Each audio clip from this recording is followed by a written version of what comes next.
عائشہ احسان صاحبہ نے ربا سے یہ پوچھا ہے، وہ کہتی ہیں کہ مولوی صاحب کہتے ہیں کہ جو آدمی رمضان کے دنوں میں کھانا کھاتا ہوا نظر آئے، اسلامی گورنمنٹ کا کام ہے کہ اس کو قتل کر دے۔ اور یہ ایک ویڈیو میں نے بھی دیکھی جس میں وہ بظاہر تو بہت میٹھے میٹھے اسلامی بھائی ہیں، لیکن فتویٰ انہوں نے بہت کڑوا دیا ہے کہ اس کو جان سے ہی مار دینا چاہیے۔ جزاک اللہ وسیم صاحب۔ بسم اللہ الرحمن الرحیم۔ ایسے فتووں کو دیکھ کر حضرت صلی اللہ علیہ وسلم کی وہ حدیث یاد آ جاتی ہے جس پہ وسلم نے فرمایا تھا کہ ایک وقت آئے گا کہ علم اٹھا لیا جائے گا قیامت کی نشانیاں بیان کرتے ہوئے، اور فرمایا تھا لوگ اس وقت جاہل لوگوں کو اپنا امام بنا لیں گے اور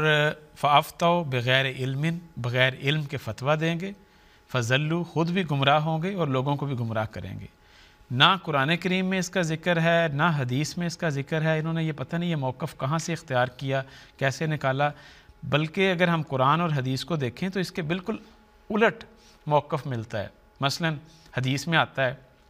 کہ آنسلم نے فرمایا کہ الصائم اذا اکل عنده المفاطیر صلت علیہ الملائکہ، کہ روزے دار کے سامنے اگر کھانا کھایا جائے تو جو شخص کھا رہا ہے وہ دراصل روزے دار کو ثواب پہنچا رہا ہے،